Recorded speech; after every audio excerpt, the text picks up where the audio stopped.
another episode of Get a Load of This. From the Silver Creek Studios, I'm Jarod. I'm Ryan. And I'm Bill. And there has been no fight yet. Clark and Superman together, they like do it. both He exist. did it right. Yeah. It's And, true. and we haven't thrown down I'll tell you yet. what doesn't exist is any feud that you have conjured up Oh, in your have mind. That is true. I mean, It's all him. I have not yet gone across a table, and he's not thrown me through a table. You've both talked some shit So, about each other. And I let didn't me be conjure clear. up Let anything. me be clear. Let's go back to the episode where I said I verbally attacked let's go Bill. back to that one. So what I actually said was I didn't Fuck say you, Bill. No, I said fuck Bill, which is completely different than fuck you, Well, depends on how you look at it. If it's sexual in nature, yeah, that's a big Bill. Yeah, difference. I was commanding him to fuck you, Right. but I wasn't. No. My response was to your idea of Which was a good idea. Is a terrible idea. Well, but It's a great idea. Let me tell you something. I know for a fact it was a good idea because let's go back to your half-loaded episode. Okay, where we did some recapping. You recapped on the half-loaded about the last episode. Maybe your salesman was full-loaded. just bad See? because So the way you he went pitched back. I listened to that. I'm like, it. We have wait a gone minute. back and we Did we not just speak about I think I said the same thing. I was all like, the social see? media? if We're it comes talking about if it. it comes naturally, it's fine. But if the way he explained it is like, so we've had a couple of episodes where we got into deep controversial topics, and we didn't cover all of the points that we wanted to whenever we set out to start those conversations. So the idea was, as it was pitched to me, was let's have an episode where we go back and we talk about that shit that we missed from those episodes. Okay. And the way I envision that in my mind is like, okay, guys, and we're back. Hey, 2 weeks ago we talked about abortion. Here's shit we forgot. And then, all right, now we're done with that. We've wrapped that up. Hey, and we also talked about gun control. Here's shit we forgot. And that sounds It boring to wouldn't me. be, here's That shit part that we would be forgot. It would My- be so-and-so wrote in and said, I can't believe you didn't talk about this. And then we go, yeah, that's because Ryan fucking said blah, blah, blah, blah, blah, and shot me down when or whatever, right? And it just what I goes. countered with, what I said, I did say fuck Bill, but what I said as a Totally counter not the same as suggestion, fucking it's not the same. I heard fuck, and then I heard Bill. Yeah. And I'm like, whoa. Now we got something my here. counter suggestion was that if we want to do that, if we did forget something, let's just do another episode about abortion. And- Let's do that. But my thing was, it wasn't the way it was delivered from Jarod, or I don't know how that Apparently was. not. Yeah, your done. salesman was just bad. It's Dropped all the his ball. fault. It Yeah. was more or less, let's we'll talk about Rick, in fact. Mhm. I felt that you guys outshined Rick, and he had great points. Therefore, let's bring Rick back in. Maybe not Yeah. talk exactly about it, but we can hit back on it. Not we as in me, but as Right. in you guys. Mm-hmm. Not where you just recap like, oh, so we didn't get to talk about this. Right. Yeah, I get it. recap is the wrong word Yeah. because that Right. just means you're It was kind of bullet like go pointing what back you and already touch on it Yeah. to where it got derailed. I mean, a lot of times when I listen to podcasts, Mhm. there's a lot of derailment going on. Oh, Yeah. yeah. And then you Yeah, never we're get back famous to for it. it. yeah. So, Yeah, no, it's definitely our strong suit to get off the topic. So Let's just say it's not a terrible idea. well, now that we've fleshed it out a little bit better, it's not All bad. right, speaking of terrible ideas, As originally pitched, it was shit. as you all know, Ryan and I are not drinking alcohol This is for true. at least a month. Somebody pointed out that it was 2 months, and then you kind of stealthily said, "Oh, 1 month." Well, we're just doing September. We'll see how it goes. Yeah, But so last week we did October's a tough, man. You got a It lot of is, shit I going know. on in a October. lot of events. Yeah. we did a water taste test last time, and this time I happened to, just because my sister brought it over, it was in our fridge. I have some LaCroix sparkling water, and it's coconut flavored. Mm. I don't like coconut, but it's the only one we got, He's so I'm gonna lying. try it. He went and bought this on the way I home love from work. coconut. Yeah. It's my favorite. Well, we're not doing a review, but No. my host here was happy enough to give, or kind enough to give me a I was happy too. mango Waterloo sparkling water, mango, naturally flavored, 0 calories, 0 sugar, 0 sodium, and it tastes like shit. It's I mean, it's got a little bit Yeah, of but mango you also flavor there, proceeded but to criticize like all of All these these- water yeah, drinks. they're all pretty don't much trust garbage. him when he says it tastes like shit because he doesn't like any of them. And then I have to go with mine. Mine yeah, is fuck you, Bill. I've heard that's delicious. Fuck Bill. This stuff here I And his got Bud on Light. the way here. It is Bud Liggett. Light. Yeah, Does something that like have that. carbs and sweeteners? See, the nice and thing it's about all it natural, is right? it don't have all those. How come fancy beer doesn't labels have on to it. put a label on it? You know, like I mean, is there one on the pack on the box? On the Yeah. box. Well, why don't they put it on every can? That's weird. Because it ruins the logo. It's like a fucking foot, doesn't it? No, but it's the coconutty part that I'm not a fan of. Yeah. I can handle, like, there's plenty of other flavored waters. Look, I'm that drinking I don't this mind. because it's better than just plain water. I have a plain water to back it up, but it's nice to have something with a little flavor as opposed to just drinking water all the time. So I told you, a friend of mine sent me an I article. think that's why most people drink them, because it's better than plain water. Well, right. One of the things he sent me was some kind of list that ranks all the flavors of LaCroix, and there's like 24 flavors or something.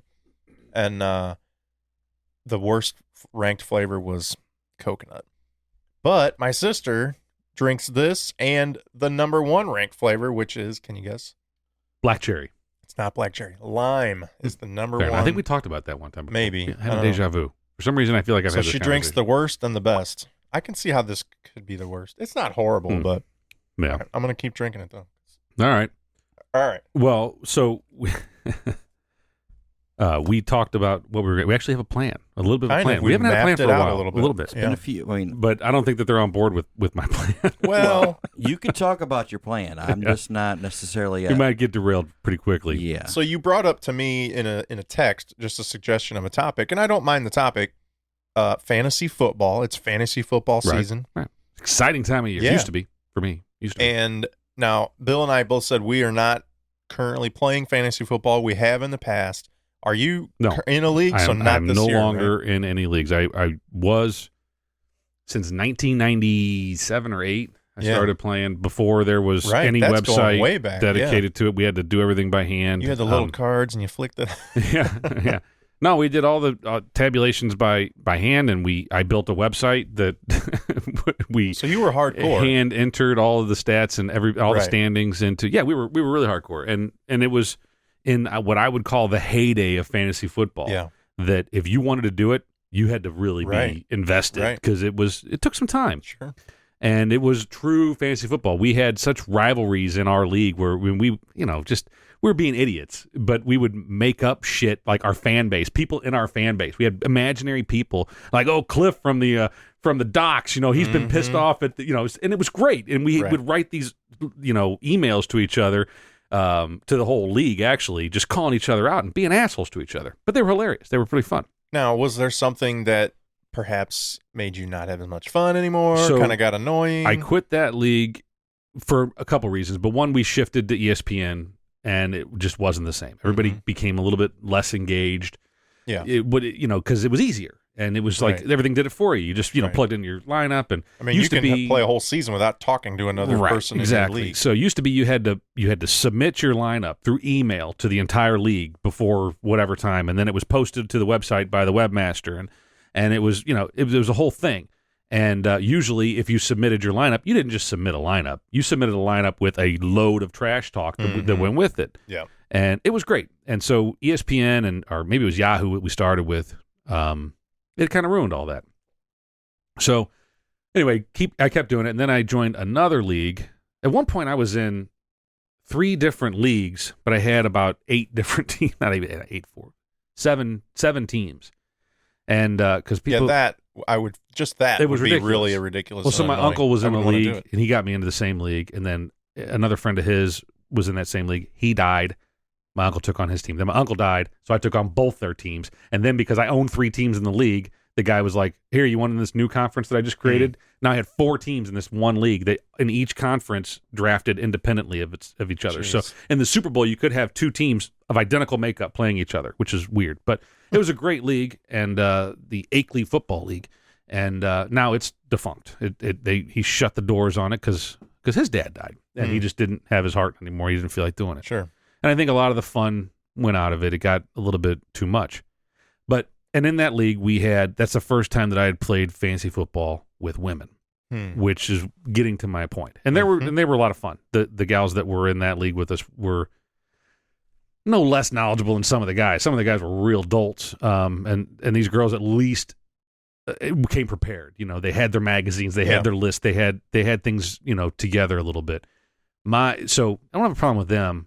I have a problem with the way that fantasy football, anybody can do it now, including a lot of women, and that it's become the thing to just talk about at work. It's like, well, my fantasy team, and it's like, oh, fuck you and your fantasy fantasy team. You don't know fantasy because you weren't in the trenches in Right. 1997 with the fucking sports page and a legal pad and your Bic pen crunching numbers at fucking 11 o'clock on Sunday night, seeing what you needed on Monday night from LaDainian Tomlinson. You weren't doing that Wow. shit. But is it because you know, now it's gotten so big, you can be as dumb as a box of rocks. Yeah, you don't have to and know still shit. win. Yeah, Well, which is the problem. You can get on ESPN in the morning on watching TV, and they'll tell you who to pick for that week's matchup or something. It's like, come on. I mean, now It's they big cater. business Now now. they cater to it. Like, so the injury reports. So nowadays you can turn on the Sunday morning football show, the pregame shows, and they'll give you your fantasy injury report to know, like, those guys that were on the bubble that were game day decisions. It used to be you had to know websites to go to. Yeah. You had to start to dig a little bit earlier in the morning to figure out if your guy was going to actually start or if they were going to bench him for the day. And so it was work, and it was challenging. So now I think it's just too damn easy. And so I started my argument with, like, women should stay the fuck out of this stuff. But I think my argument is anybody that doesn't really follow it and care. And that was what I was going to dispute you on was, well, I don't care if women are in fantasy sports if they know what they're talking about and care and, like, pay attention. But here's the thing. Now, I will say there's not as many women that pay attention and know what they're talking about. It's not even women. It's just people in general. It's about winning money. And if you just randomly select, if you got Andrew Luck, you're fucked. Yeah, right. And that's why a lot of people are bitching right now. O.J. Simpson's bitching about it. Yeah. What do you think of that? I didn't even know he was on Twitter. I guess Rogan talked about it. Well, he just got recently added to the Twitter world. And like, we've got a goddamn murder. He's killed 2 people. And all he cares about, allegedly, all he cares about it right now is that's fantasy. What fantasy. Yeah. So he's pissed about that and Antonio Brown and all that kind of stuff. I heard Rogan talk about first how he starts off with, "Hello, Twitter world," and then I saw an actual tweet and I was like, "Holy shit!" That's actually what he says every time. It's like, how is this guy taken seriously by anybody? He's by himself. How does he take himself seriously? He don't. He's not guilty. He's his living mind. a life of his mind. Fuck it. Yeah. I've never been proven guilty. Let's just now run with this fantasy shit, and now I'm a fantasy guy. He did rob people in a hotel? Yeah, well, he was stealing he went to prison his own, for that, right? Yeah, he did, but he was stealing his own memorabilia back that someone had bought or whatever. Well, yeah, because he had to turn everything over because of the Goldman lawsuit. I think he had to sell everything, or but he did it at like gunpoint or something, right? Because I feel like you don't just go to prison for stealing his memorabilia. Bodyguards did, but he was there. But he was there, yeah, and he was a felon, so right. So it's whatever. It's OJ, but the are there any other? The Andrew Luck thing, that happened to me. What the heck's his name? Played for the Colts. Not the Colts. Yeah, the Colts running back. Edgerrin James? Lions running back. Oh, Barry Sanders. Yeah. He retired abruptly. Right. 97, 8, something like that. Right. Ish, yep. It was after our fantasy draft, and I had drafted him. Yep. And everybody made fun of me. I'm like, how the fuck was I supposed to know? Oh, yeah, you can't make the same fun thing of happened with Andrew Luck. Yeah. So I see all this stuff. I'm like, yeah, I've been there, man. And it sucks, but that's the way it goes. You know? So a buddy of mine, his favorite team is the Raiders, and he's obviously following them, but he also happened to have Antonio Brown on his fantasy team. Mm-hmm. So not only did he, and it may work out great for him because now he's on the Patriots, but he was pissed for a while there because not only did he lose his star receiver, but his favorite team that he follows lost their star receiver. Right. But it's probably going to work out good for both. Yeah. So anyway, I had other thoughts in my mind last. about the shit that women should stay out of. Yeah, like what are there any other examples? I mean, we talked a little bit. I got fired up before we hit the record button here, but we have talked in the past about the whole Boy Scouts, Girl Scouts thing. I just feel like there's a lot of things that why can't we just leave each other the fuck alone? Yeah, it's especially in the bathrooms. It's not cool when some chick walks in when I'm pissing. The bathrooms is a good point. Mm-hmm. So if you go up to a bathroom in a restaurant and it has, we've talked about this. It has a male figurine, a female figurine, and then maybe someone wearing a dress, a half a dress, something like that, or someone in a wheelchair. Right? Why not just put a fucking sign that says bathroom? Did you bring that up to me? No, well, someone said Dave actually said it. He's like, I don't care what kind of bathroom it is. I'm going to go in it. Just call it a bathroom. Why do we have to put the sign on there that says that we're inclusive? Well, it's because they add 15 stalls in there. Now, if you got 15 stalls, you can't. No, but I'm saying if you're in like a small restaurant, small establishment where they got 2 one-hole bathrooms, right? Well, then it shouldn't matter. Right, just bathroom. But here's in where general, you. most I of them feel have like it should 2 or 3 be stalls.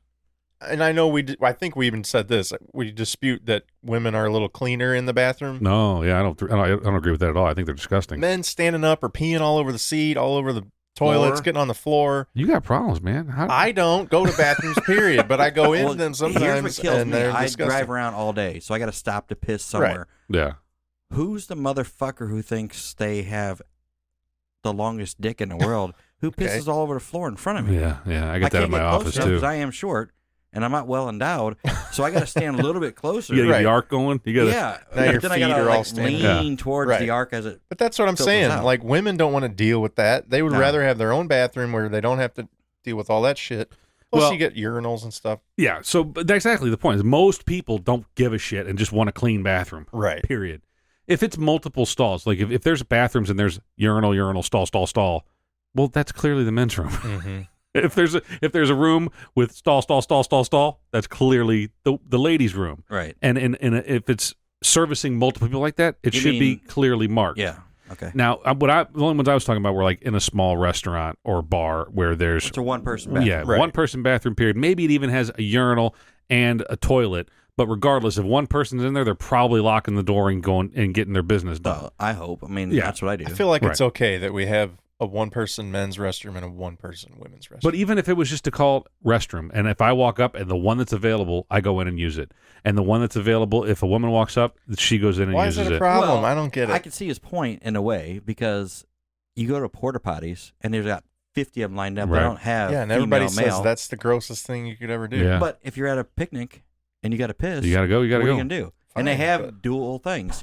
Either when you walk in, you got a urinal spot. But if you can avoid emulating a porta potty in a restaurant, then let's avoid that and have a men's room and a women's room. Well, I don't really care. Porta potty's a whole Ryan different does. animal. I just got to piss sometimes. I don't have a problem with anything. But I'll tell you what, if I stop somewhere what you talking about, Jared? and somebody's in a guy's restroom and it's like I'm sitting there waiting, I got to piss, if that girl's bathroom's available. You do see that Depending a on lot. how bad you got to go. Yeah, I'm screwed. I'm going in. Yeah. Today Especially I feel like a lady. I feel like in an office environment, maybe a little smaller office, like if there's somebody in the men's room, guys are going in the women's. Right. Especially if there's only 2 or 3 women that work there or something So like that. in my old building at work, there was a dedicated bathroom, one hole, just a commode and a sink, and it had a handicap sign on it, and that's it. It said restroom and had a handicap sign, and it was clearly, and we did have some people that were in wheelchairs,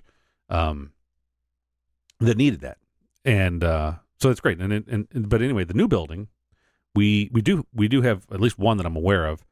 But it's not labeled. It does have the handicap sign on it, but it's labeled as an all-gender bathroom. And I was like, well, isn't it more a handicap restroom before it's an all-gender restroom? I mean, and also isn't that kind of redundant? I mean, if it's Are you calling handicaps all genders? Oh. No, I'm saying that a handicapped person could be either gender. Sounds like you're calling transgender people handicapped.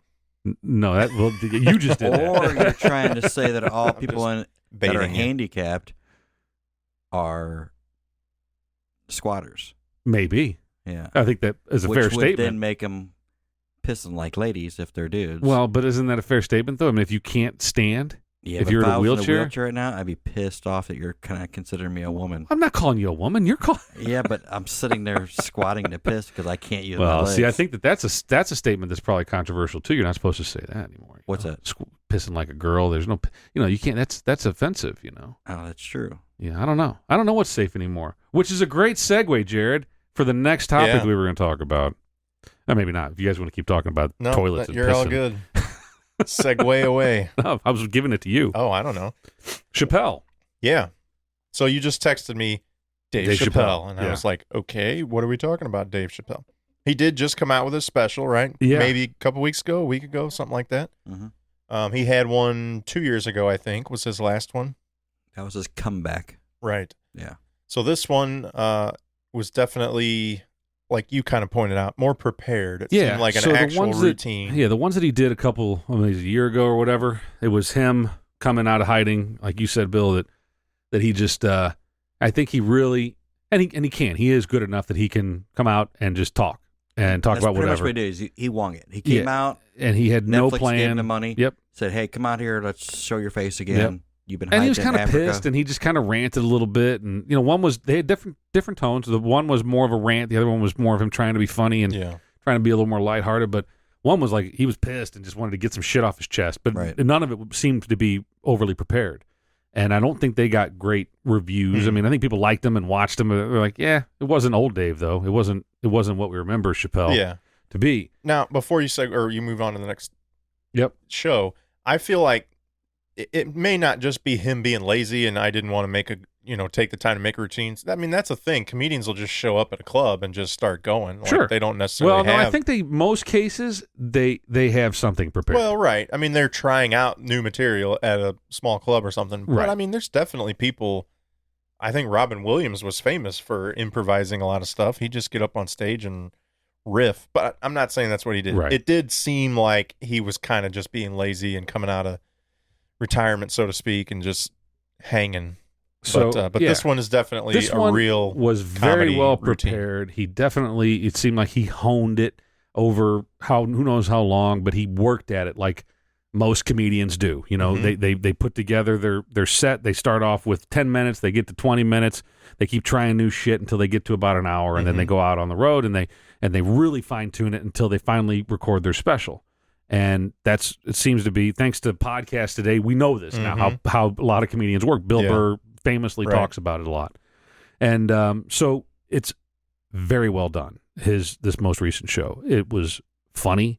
It wasn't, he didn't care. He wasn't trying to tiptoe around anybody. He was equally offensive to anybody. He just didn't give a fuck. Well, I was going to say, the very first joke he said, the very first thing he got into, I found to be so not offensive, but I was like, wow, I can't believe he's going there. Well, he called out the audience and said, you got basically. Well, no, before that even. Remember the Bourdain comment? Oh, I was like, Jesus Christ, he's going to catch hell for this. Right.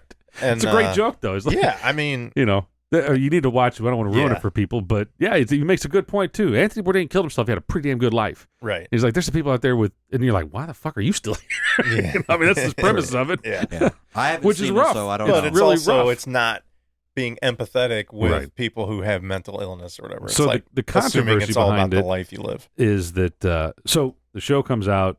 I think it was widely regarded on Twitter. People are like, oh my God, this is great. Old Dave's back, And then on Rotten Tomatoes, it gets a 0 And how is that rating. possible? So what I understand, I don't know enough about it. I didn't read. I should have done some more research. But I guess Rotten Tomatoes only opens it up to certain reviewers. And so those initial reviews were all of us. Yeah, and I think they were all of a certain side of the aisle. What was it, PC? PC police probably a little bit. And they all gave it a 0. Right now, I'm looking at RottenTomatoes.com. It's listed as a 27%. Now, I've heard, I'm going to click on it now, I haven't clicked on it yet. I've heard that if you look at the actual audience rating, and here it is, audience score, 99%. Wow. Tomato meter, which is 15 which reviewers, is selected reviewers, 27%. Right. Now, how can that be? Well, Unless it's these easy. people are jaded. It's because you don't want to be on one of the reviewers for Rotten Tomato and get yourself caught. Right. They're all by afraid saying, of you can't say that.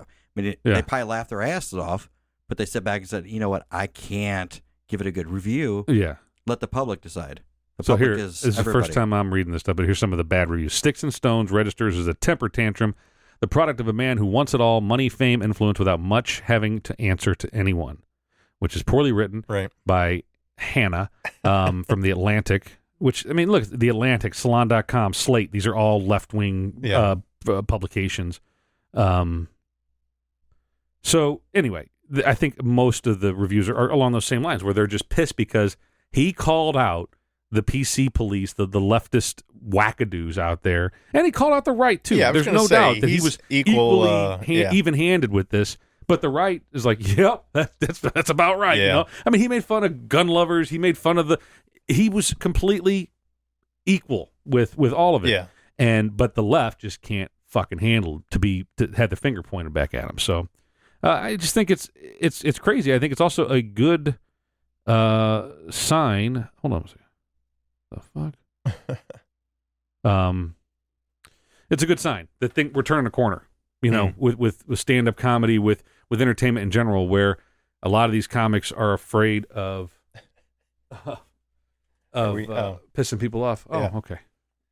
Come on in. That they don't give a shit anymore, and they're like, fuck it, And if you're big enough, if you're Chappelle or if you're Bill Burr or something like that, it's going to take more than Chappelle to do it. It's going to take other guys to do it and follow suit, because just Chappelle doing it, he's the guy who walked away from Comedy Central, right? With walked away from a whole shitload of money, yeah, and came back. But now, granted, is he going to get the money he ever had? No, I think he is getting it now from Netflix. I think he's got this.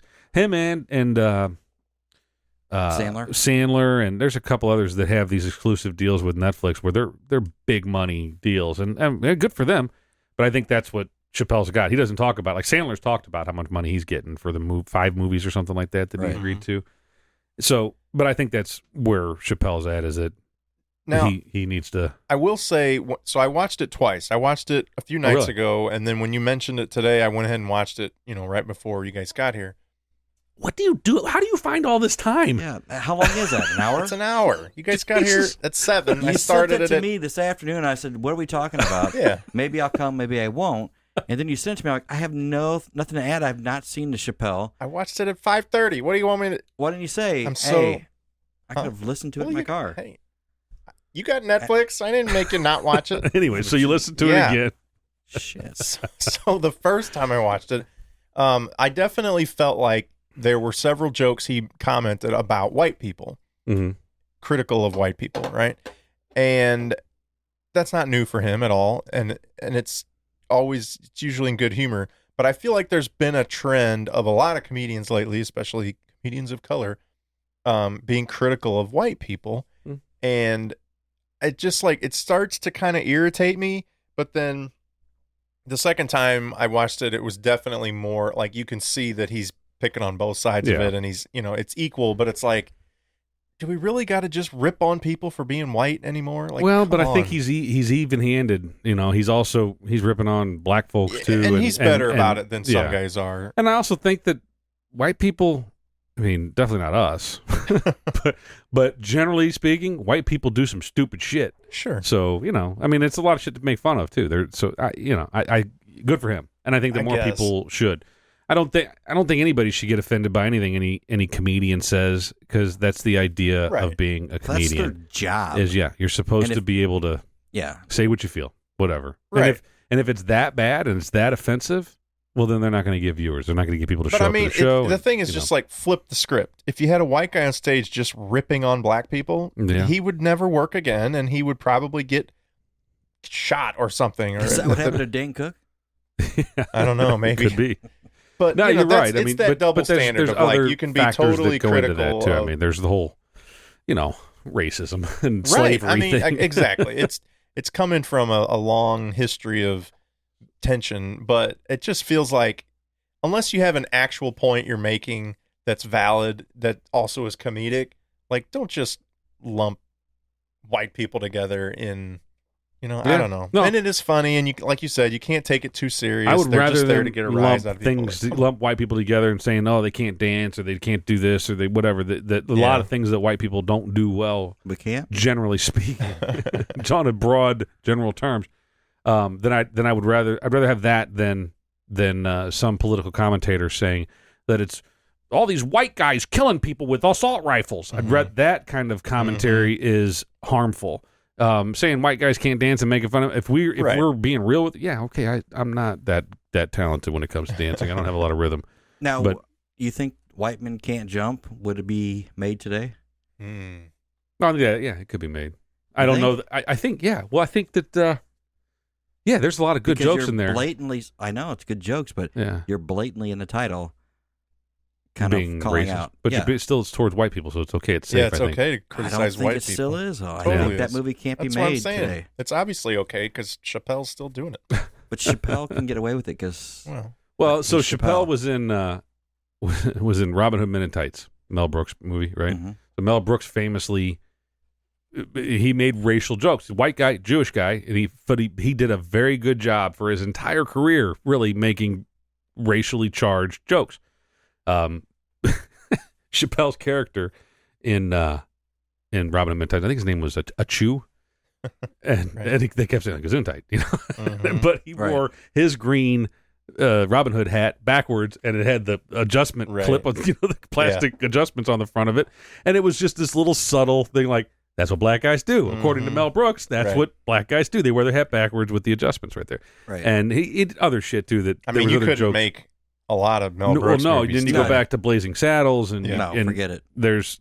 I don't think you get away with it. But even Spaceballs, whenever they said, comb the desert. And it goes to all the different guys, and it goes to two black guys carrying a pick, dragging a pick across the desert and say, we ain't found shit. Right. That's a friggin' hilarious joke. I don't know that you could do it today. You couldn't do it today. I mean, I think a lot of people would like it, laugh at it. Yeah. But it's funny, these movies still get put on the air, and everybody watches them. Yeah. Everybody likes them. So still on TV. I can't believe it. Yeah, I mean, they took the Dukes of Hazzard off. Right. But you can see a Mel Brooks movie every once in a while on TBS. Yeah, the Dukes of Hazzard, you don't find anywhere. And the movie that isn't that old, right? Was it 10 years ago, maybe? No, more than that. You think? Yeah, the one with the newer movie. Which one? With Jessica Simpson. And the dude from. I don't think that one's even. I don't think you can stream it. No, he's saying how old is it? I think it's only. That's probably about 10 years old. 10, yeah. 10 or 15. See, I don't think they could make that today. 2005 film, so it's a 14-year-old movie. Right. I'm not sure I've seen it all. What's in it that's you couldn't all of make it. today? Well, just waited until Daisy Duke was washing just that car. scene. And he's like, I'm done. I think there was a part in it where I think they were driving through Georgia. They were going to a college, and people like saw the rebel flag on the hood of the roof of their car, and started saying shit to them. But just the fact that they're driving around in a car with the Confederate flag on the roof is controversial. Mm-hmm. You know, yeah. And I don't think you could do that today. That reminds me, and it's sort of along the same ropes. A friend of mine sent me an article where it was from a black writer saying how black athletes need to stop going to white schools. They need to go to black schools. And there's the term, is it HBCU, historically black colleges and universities? Like Howard University is historically black, yeah. And so they were basically saying... Bill Cosby's alma mater, by the way. Yeah. The best athletes, black athletes, are going to predominantly white schools. The best schools. Alabama, Duke, North Carolina, whatever. USC. And that's hurting these black colleges.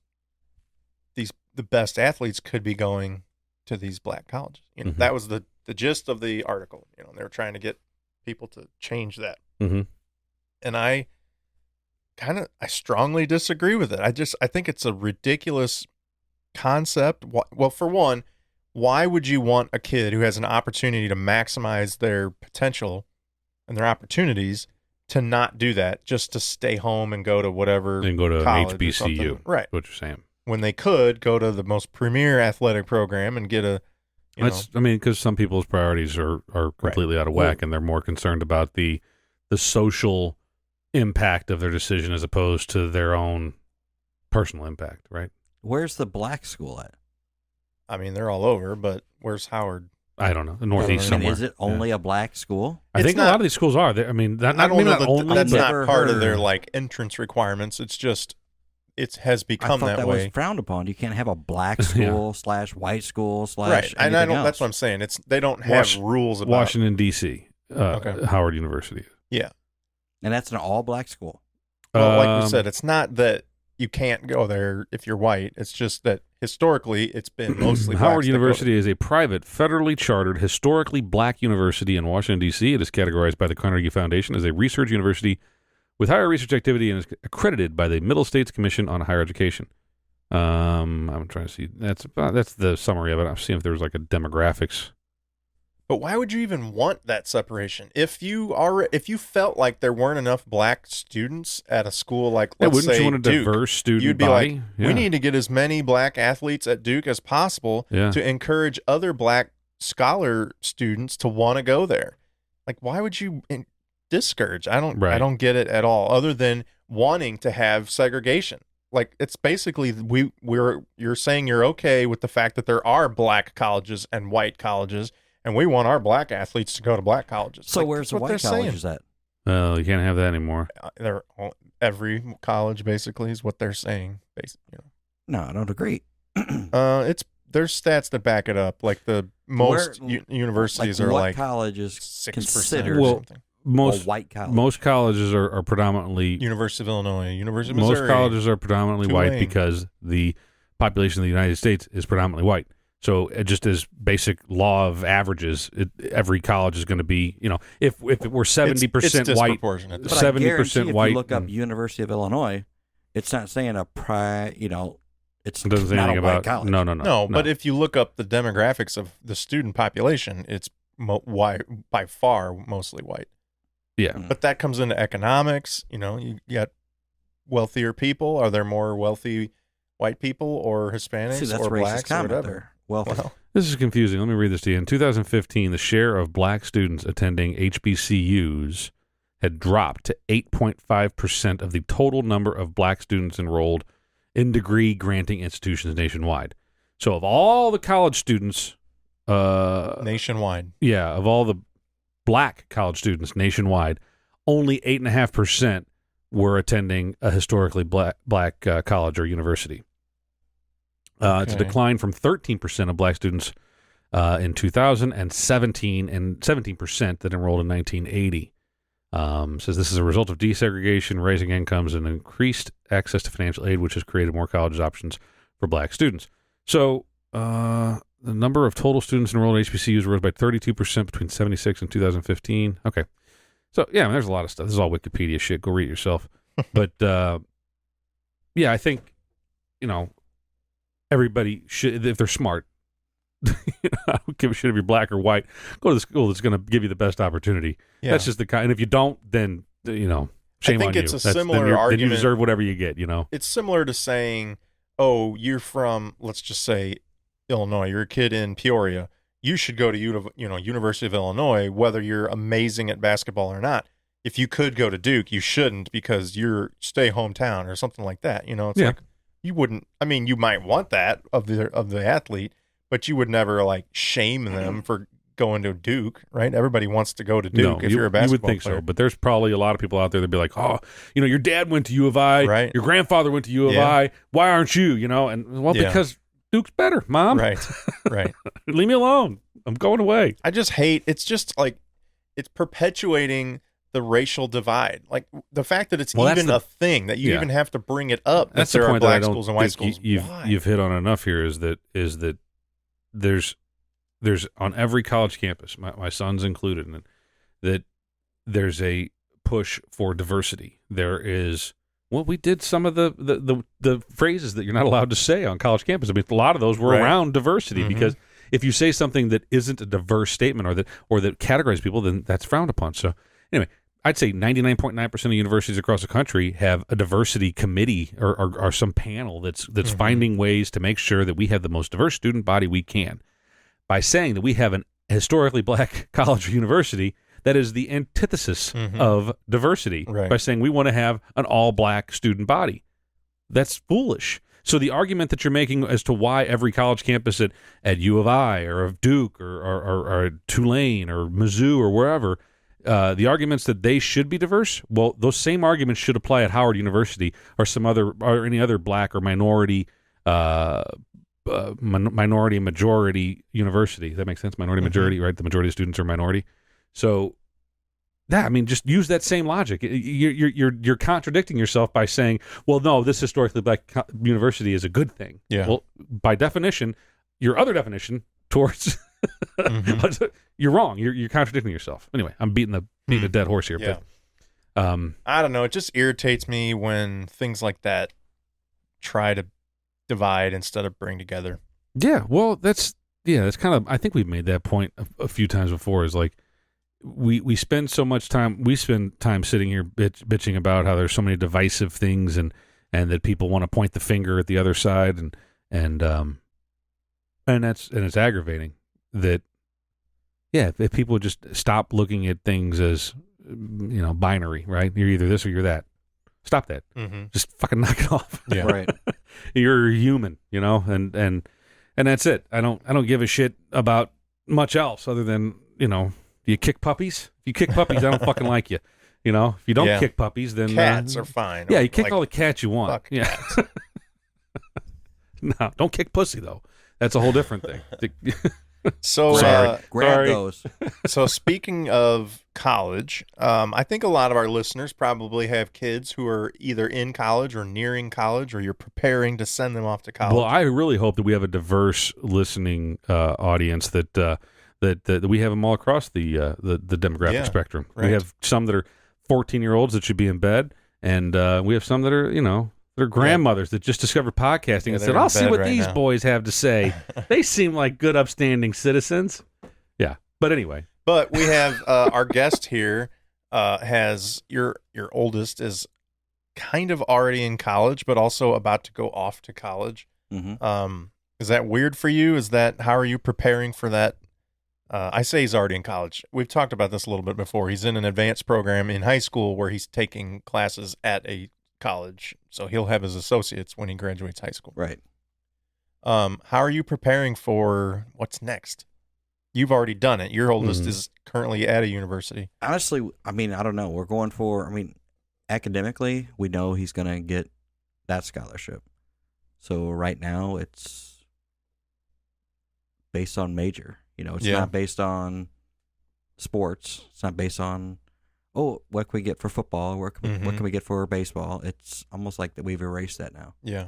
And gone to, where can you get the best education? So do you pick a school, and I know you guys kind of did this, based on the major? Do you say, well, I'm interested in this, I want to find a school that specializes in that? Or do you just go somewhere and hope they have something you want? You don't want to go, I don't want them to come out of college with so much debt.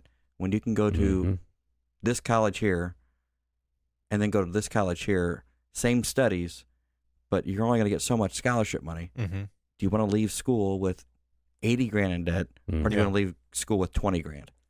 Sure. So that's what it comes down to. It all comes down to, what you're going to get out of the school, what diploma, if you're going to major in doctor, major in something, our business, it's the same degree. It's a matter of how much debt you want to pay when you're done with that. It is and it isn't. So let me back up. So my son chose to go to Tulane. He was going to be pre-med whenever he went there. He's now pre-law. So believe it or not. But so the idea behind going to a prestigious university, that has a better program, arguably, because they're certified by a different group or they've whatever, is that you then have to go to med school after you get your you have to get your pre-med degree, your bachelor's degree. So in order to get accepted to a good med school, you have to have gone to a pretty good pre-med undergraduate university. Yeah. So that's the argument for that. And the same for law school, and the same for any time that you're going to need to go get postgraduate degree. So, but the argument you're making about don't go into debt up to your ears, I 1,000% agree. I'm actually having my second son is a junior, as is your daughter, and we had a conversation about this a week or so ago. I was like, look, man, you better get your shit together. And he's a good student. He's on par with his big brother at this point, and we'll see how it all pans out. I think he can do just as well. But you got to keep your nose to the grindstone. If you don't, son, I'm not going to allow you to sign for these student loans that are going to put you in a ridiculous amount of debt. I'm not going to co-sign for these. I'm not going to allow you to do that to yourself because basically you're fucking clipping your own hamstring before you even get out of the starting gate. So what I will encourage you to do is I will encourage you to join the military or to go to a trade school or to, there's a lot of other options out there that aren't going to put you in a pauper's grave before you're fucking 20 years old. That's a stupid way to go. And I can't, with a clear conscience, advise anybody to go there. The reason why my son, my oldest boy, is going to Tulane is because he was very fortunate and worked hard and got scholarship. He's got a full ride. I don't pay a fucking nickel for him to go to. It's $70,000 a year school down there, sticker price. Now, he would have gotten some dollars off for little scholarships here and there, even if he hadn't gotten his ROTC deal. But that's the only reason he's going there. Otherwise, I would have said, hell no.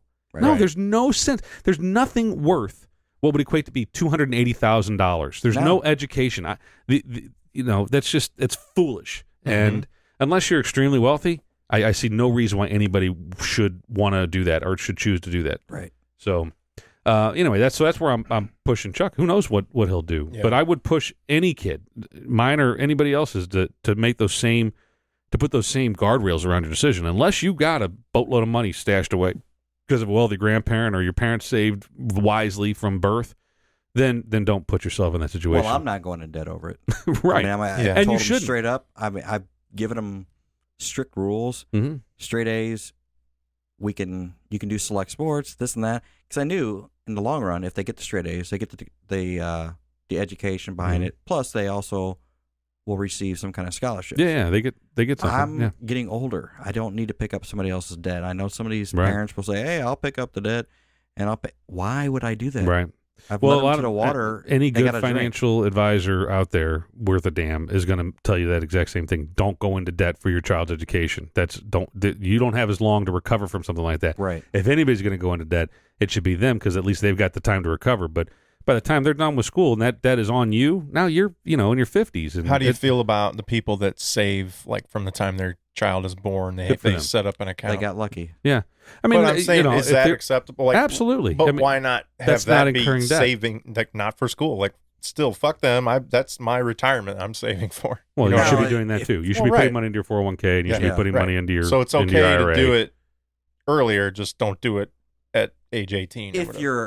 I wasn't available to do that. I mean, I had different situations. Right. There's no way I could Everybody's set a in a savings different account situation, for but that and survive at that time because I just told in a different direction. My kids the other day, they both, the two oldest ones have checking accounts and they have a debit card, and which is terrifying. But there's guardrails around that too, where they can't overspend. They don't have overdraft. So if they try to swipe it, and there's no money, they just get declined, which is all good. And TJ's had his for some time. But I told him both. I was like, have you ever heard of Acorns? You heard of Acorns either? So it's a website. This is not an advertisement. Sponsor. Basically, they if you enroll your bank card, then if you go and buy an 87-cent pack of gum, it's going to charge you $1 and put 13 cents in your savings into your Acorns account. We have that, yeah. And then, but after a while, I don't know what the limits are, it'll invest that into securities. So you can buy a partial share of Apple, or you can buy a share of whatever once you've got enough money to buy a share. And it's a great tool for young people to start saving and start investing, and start employing that buy and hold type of strategy when it comes to investing. So I told both my kids about it, and I think the oldest one may have started already. And he has investment accounts too, that from inheritances and things like that. But I said, it's a good idea. Just why not? You'd be surprised how many of those nickels and dimes, how quickly they add up. I mean, we all had the jar of change on our on our nightstand or whatever. You Same turn principle. it in, you find out you got like $600. Like, right. Wow. Yeah. So why not invest that and turn that 600 into 1,200? Who knows? I mean, depending on what you invest in. So those kinds of things, absolutely. Start saving early. If you're a young person out there, you're 23 years old and you just got married and you're thinking about having a baby, start putting money away right now for unnamed baby, because you'll regret it later on if you don't. But I would still kind of argue, whether you saved from an early age or not, is it still wise to spend $150,000 on your college? That's a personal decision. I would say that's. I'm not sure it is. Well, I mean, I would say that the debt argument is an easy one to make. Don't go into debt because you'll never, but it's very difficult to climb out from that hole that you've dug yourself. But if you've got a pile of cash sitting over here that someone gave you and said use this for, and it's not gonna, you're just not gonna have that pile of cash. Right. Well, then that's a judgment call, and I don't think it's as stupid of a decision to spend that money on education as it would be. And obviously it makes more sense to do it that way. To put yourself in a hole. I have to wonder if it makes sense to put all that money into some other better savings account or investment that. Yeah, well, there's people out there. Retired age 45. There's accounts called 529 accounts that you can start putting money into. And anybody can give money to your kid, and it's tax free. And I think it's actually a tax write off for anybody that gives money to it.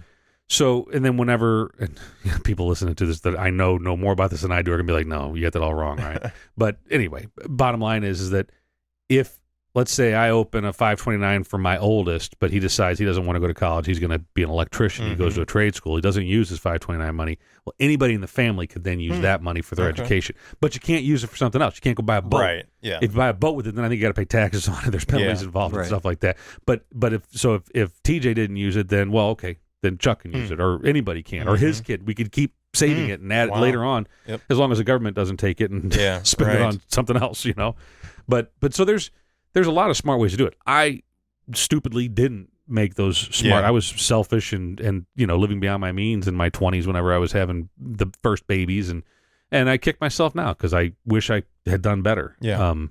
But nothing you can do about it other than figure out how to make it Tell through. your kid they're on their own. Well, yeah, that's pretty much it. I mean, they're not on their own. I'll back them to a certain degree, but I'm not going to let them make a stupid decision. Yeah. I mean, that's just. Yeah. Plus, now I feel like I hope it is changing, but I feel like it's starting to change where employers are starting to care less about the degree and it's more about your skill set. Now, it depends on what that degree is and what the job is.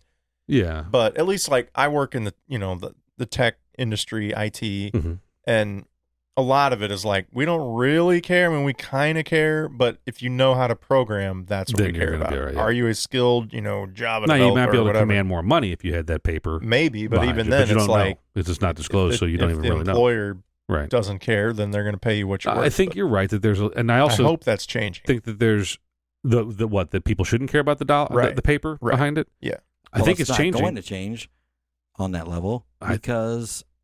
That's what keeps people going to college. Well, but that's but that's what I'm saying. I think people are starting to realize as employers put less emphasis on it that, if you taught yourself how to be a computer programmer, good for you. You're hired. Are you better than this guy who just graduated but knows shit about it? But if you're going to go, hire you. Let's take your example.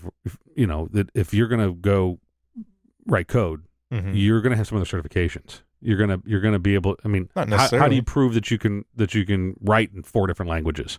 You write it, but you have to get hired before you get the chance to write it. Sure, but I mean, a certification means a little more than a degree. But I mean, you can flub your way through. So a if you're the hiring manager, would you, if 3 candidates walked in to your office and said, "Here, I'm Bob 1, Bob 2, and Bob 3. Bob 1 has a degree from UMSL in computer programming, and he's been doing the job for 10 years. Bob 2 has no degree, but has a couple of certifications from Microsoft or from whoever, and he's been doing it for about 10 years. Okay. And Bob 3 has no certifications, has no credentials to prove, but he can just say, I've been doing this for 15 years. I can write code. Who are you going to hire? Yeah, well... It's not that simple, for one. You go through an interview process. You ask them questions. All other things, does he actually know what he's talking about? An interview from a guy who has no. Yeah, Bob 3 is probably not even going to get through the door. No. Why? Sure, he would at our place. Well, in general, government. No, because when you're answering that ad, the first thing it says is bachelor required. But that's what I'm saying. That's changing. Yeah. It absolutely used to be, and it still mostly is. But yeah, you don't have the degree, you don't even bother applying. But then it was like bachelor's or equivalent experience. And I feel like now it's like, tell us what you've been working on. Oh, you worked over there and you know this language, and you're going to have a couple other guys in the interview that know what they're talking about, and they're going to say, that may be true. They're going to interview you, and if you know your shit, they're going to be like, this guy knows his shit. He's not going to get paid. We're hiring him. The guy with the degree. I mean, maybe, but I think at some point, if you're there 6 months or 8 months, and they go, fuck this, we can't let this guy get away. We got to up his pay. What I was going to say about why degrees are not important anymore is completely the opposite direction. I think not opposite, but a different direction than where you guys were going. Is that degrees won't matter anymore because the paper is cheaper. Now you can go to University of Phoenix or some for-profit university paper mill where they're just going to, oh, you want one? Here, give us $10,000. We'll give you a degree. Here's your degree. And they don't give a shit what your grades are. And so now everybody and their brothers out there saying, I have a bachelor's degree. I have a bachelor's degree. I have a PhD. I have this. I have that. And none of them matter anymore because everybody's got one, right? Now, I will say, if you want to be a neurosurgeon, like your son was talking, there's only one way to do that. Where you want to be a structural engineer. But you can be a neurosurgeon and be the last in your class, and you can be a neurosurgeon from the University of Zimbabwe. Still need an interview process. Right. You still need to, there still needs to be a thinning of the herd, I think. But that's the old joke, right? What do they call the doctor that graduated at the bottom of med school class? They call him doctor. He's still a fucking doctor, even though he was at the last. I fucked that joke up, but I mean, it's the truth though. It's scary because you don't know where they graduated. And you hope that they were at the top, but and hopefully they're not working on me. But the paper mill is a problem. Grade inflation is a problem. I think that there's a lot of schools, our high schools as well, that they They're no longer interested in the education of the student. They're interested in the metrics around their tax dollars and how well the teachers get paid, and there's a lot of other things that seemingly outweigh care for the students' well-being. So it's great inflation, and we're pumping out kids that don't really know the subject matter, but they're getting A's and B's, and we got 18 valedictorians, but they don't know how to tie their fucking shoes, and they can't tell you who was in the Civil War, and and that's real shit. I mean, yeah, that's a real things that you ask kids that are history majors. I've seen videos, and now maybe they're doctored, maybe they're not genuine tests, but the people that go to these college campuses and ask history majors who were the participants in the Civil War. Pretty fucking simple history question. Majors. Not joking, dude. Right. Not joking. Who were the participants in the Revolutionary War? In the American, let's be more specific, the American Revolutionary, and they cannot answer the question. Americans? Well, let's keep fleshing this out. Let's not. It might get embarrassing. No. Yeah. No, you're right. No, and it's a shame. But maybe that was the case also in 1980 or in 1960. I don't know. I doubt it. I think that the bar was pretty high at higher education institutions back then, and you had to learn it. There was nothing given to you. Nowadays, you can get it online as long as you log in. When you go back far enough, even just early 20th century, I feel like you hear all these stories of famous people or whatever, but they're like, oh, he went to Boston and got a degree in this, and then he traveled to California and got another degree in this, and then he got an honorary degree in that, and then he stayed in school and did this, and I'm like, I feel like it had to have been easier back then to just kind of, as long as you attended and like sort of paid attention. Well, I think the majority of those degrees that came after the first one were because he kicked ass the first hour. He was widely regarded, highly regarded in his profession. Honorary degrees don't mean shit. I mean, they give honorary degrees to anybody nowadays. I mean, Bill Cosby's saying, I kind of wonder. He's a sick motherfucker. So if there was a time where if you were just slightly more clever than the average guy in town, you could go and get your degree, and suddenly you were the shit among town. Right. And it was like, it's not like that anymore. Look, everybody goes and gets a degree. Everybody does this. There's not me. A lot of people that have degrees that are dumb as a bag of hammers. There's no doubt about it. I have two. I don't flaunt it. Oh, I thought you said. I thought you meant two, like kids that are dumb as a bag of hammers that are getting degrees. That too. Yeah, I do have. I have three. Nah, the youngest one's pretty sharp. But no, I mean, so it doesn't mean. I've talked about it before that when I got my master's degree, it was not difficult. It wasn't, and it wasn't because I'm fucking genius or something like that. It wasn't that hard because the education system it caters to the lowest common denominator. So they want, and this was at Webster. They want to be able to pump people through because if they don't do that, then it's going to discourage other people from paying them money for this piece of paper. And even though that's a non-profit organization, then it's not traditionally what you don't think of them as a paper mill. They're doing the same fucking thing. They're just crunching it out, man. And so that what that means is college is a business. Sure. People don't realize that. They think it's an education and, oh my God, look who went here. Look who graduated from here. It's all about making money. Well, if anybody doesn't believe that it's a business, they need to start looking at how much they make, how much money they make, and how much money. Look at their balance sheet and look how much money they spend on administration, and look how much money they take in from students. Right. And it'll be very clear how big a business it is. And then you look at these schools like Duke and Louisville that have all that sports going on. Look at the money they're making off of basketball and football. Right. It's ungodly. I saw that's supposed to go back into the program, though. That's not supposed to. Right. They talked about the school that just played Alabama and got smoked. I forget who it was. Was it New Mexico State or something? Yeah. Not a tiny little school, but not a big university. The cream puff that you play in the first week of the season. Right. I think they got $2 million for playing in that game. And that's the program got $2 million for playing in this game. Yeah, I don't know how that gets divided up. If it's to the university or the program. Yeah. Like just to show up to play in that like game, back they in the day got when $2 Mike million. Tyson, you can get in the ring with Mike Tyson. Basically. Mike Tyson for $1,000 or $1 million. I mean, that's why they do it. Is for the money. With Mike Tyson, sure. Like, shit, I'll take a punch for $1 million. You might then not you live, have that but long shot that a phantom punch would be awesome. You might actually beat them. That kind of thing. Right. Yeah. But it's just about the money.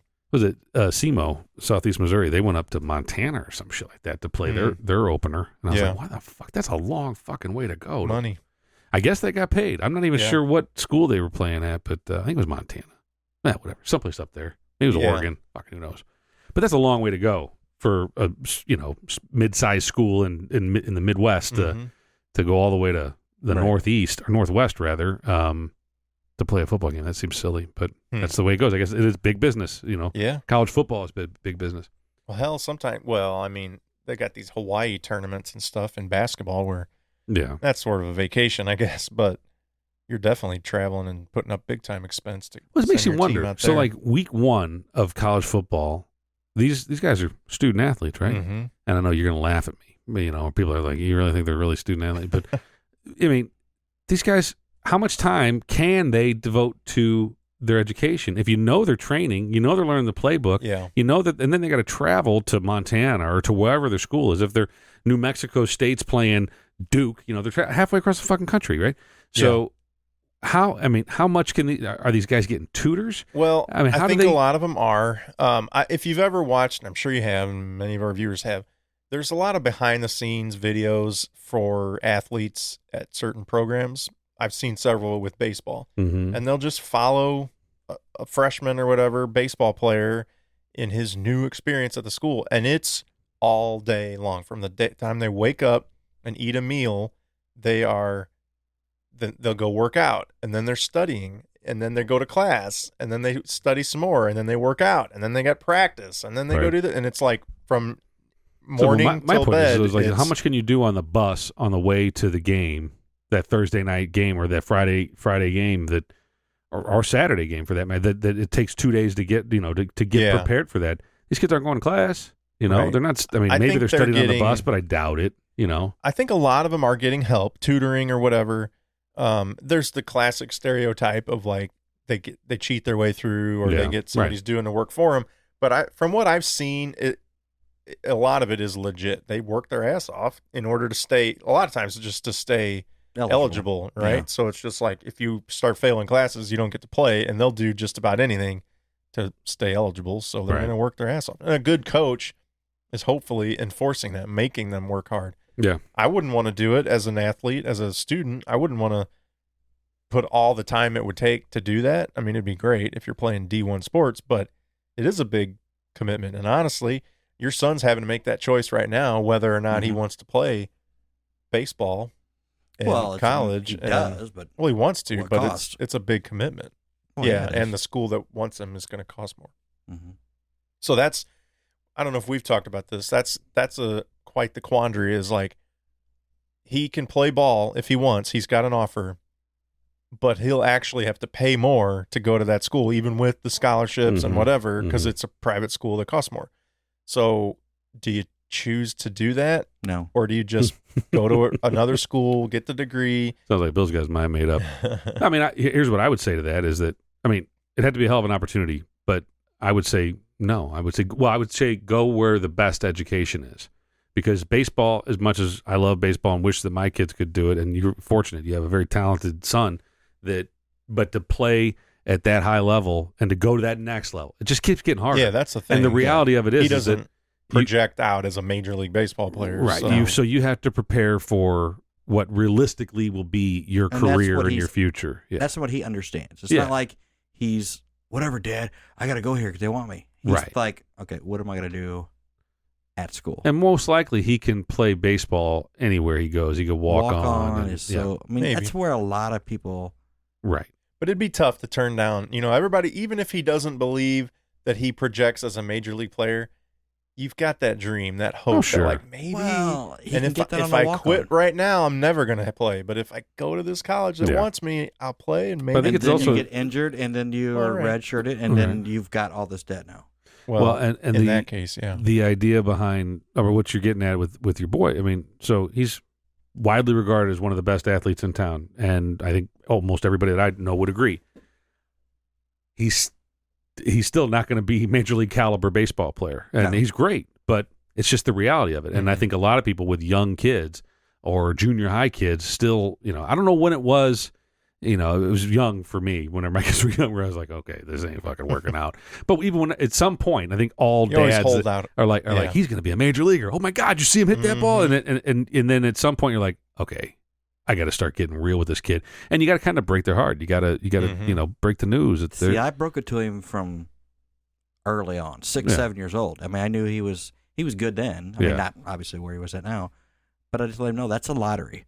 Yeah, just like when it's $400 million lottery and I'm paying $2 for a ticket, that's exactly what sports is. Yeah, you're just taking a shot. The biggest stud, but all it takes is an injury or somebody not to see you at the right time or something to happen, and you're nobody. Yeah, you still got to focus on how do you want to provide for a family once you have one. Right. To me, it was being on the varsity level at that first year. So my son, as a sophomore, he didn't play much, but he was on that team and saw the field. And then more as a junior, your son as a freshman was on varsity. So when you see those kids that are clearly better than you, if it's pitching, they throw way harder than you and they're, whatever. And if it's hitting, they're hitting home runs fairly often and hitting triples and doubles and stuff. These kids that are bigger, stronger, taller, all that, when they don't get the opportunity, when nobody's asking them to play college ball or whatever, or major league ball or whatever, you go, oh, they are fucking amazing, and they're not even getting any interest. Right. So then you're like, yep, and my kid's got no chance. Because there's a shitload of little baseball players out there. Oh, there's plenty. And yeah. It's kind of like with football, too. I mean, I'd much rather him get a football scholarship just kicking. Mm-hmm. He's good at kicking. At least it's less wear and tear in your body. You're just a kicker. Second of all, I mean, no one's allowed to touch you. Yeah, I mean, that's safe. Though the last 2 games, he's had to lay out the kick returner because they got through our whole special teams. He was the last guy, and he that's not to do with laid him out. It was funny. It's not him, though. That's the line. Well, no, I'm saying. But he had to make the play. He had to take the hit. He had to take it. Made some contact. But it's good. But he's not on defense anymore, so take a hit here and there. Anyway, it's tough, and the decisions whenever you have a kid of that age, of our kid's age, it's really tough, and it's tough to break that news. I'm like me telling Chuck, like, look, man, you either buckle down now, or you better suit up, sailor or soldier, whatever happens, whatever choice you happen to make, because that's where I'm going to direct you to, is to where Uncle Sam can pay for your education, and I don't think I'm fairly certain my wife never would have promoted our son to join the military. Like, she's very against that. He even actually was interested in it for a while. He would have done it. To each their own. I know there's a lot of people against it, but I'm a cheap bastard and I'm a greedy motherfucker. And if there's money out there to be had, I mean, it's also, it's not my life, it's my kids, but it's my kid's life. I mean, so if I didn't feel confident, like, that I'm putting them into a good program, giving them good guidance. It's also not a terrible time to be in the military. I mean, there's units you could be in that are bad. Yeah, it depends where you're going, but there's ways to make it work, and you can make a career out of it. You don't even have to go to college. You could just enlist, make that your career, make a damn fine living, retire at 45, and then go off and do some civilian career. Be a cop somewhere. Or who knows? Have you seen the new Top Gun trailer? Maverick's still doing it. And he's teaching flight school now or something, right? So I mean, that's a real poop too, because these cops out here, that one of them's my neighbor, that have a full career here in town, retire, now they're a cop in another town, a town over. If they're getting a pension here, they're going to get a pension up there. Good for them, I mean, they're putting their life on the line. I don't want to do that, but it's like that. People are sleeping on that as an option. Find a nice little sleepy town to be a cop in. Right. Well, that's ideal. Yeah. Until the crime happens and you're like, shit, what do I do? Yeah. Then you make sure you got your Kevlar on it. But yeah, I mean, that's good advice. I think that there's ways to go about this without putting a mountain of debt upon yourself, and still have a pretty good career, an exciting life, and have free time. And we've been all over the place on this episode. Yeah. And not my fault. We want you to write in, let us know where your kids are going to go to college, whether or not you've been saving, whether or not you're a woman that likes to use a men's restroom, or the other way around. Or fantasy football. Do you play fantasy football? Do you get shit for it at work? Do you just pick your teams by their color? You don't pick them by the color. You pick them by the mascot. Can a bear beat a jaguar? Right. I think, that's a $1 million question right there. And if what about a jet? Well, jets are fast. They are. So, I mean, if we're going based on speed. I don't think we should talk about jets the day before 9/11. Oh, Jesus. Oh, wow, man. Way to go, man. What the fuck? Bringing it way down. Holy shit. Just saying, pointing it out. Wow. Well, on that note. Yeah. Well, we want to thank... If you'd like to write a sternly worded letter to Bill. Hey, I'm just saying, you guys brought up jet. And too soon, Bill. Too soon. Not too soon. It's happening tomorrow, and I'm just trying to save you guys. Yeah, @Load This Podcast on Instagram, Twitter, and Facebook. Get a load of this podcast on YouTube. And loadthispodcast@gmail.com. I think that's it.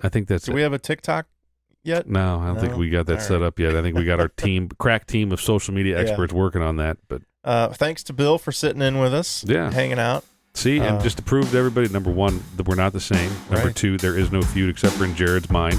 And no, there's nothing. This is completely, friendly banter. Except I don't know why I got these shackles on me. I can't get up out of the seat. I have no idea how hard it was to pin him down. Yeah. Anyway. All right. Well, until next time, I'm Jarod. I'm Ryan. And I'm Bill. And get a load of this. First, are you hot? Yes, it's hot. I'm not hot, but if you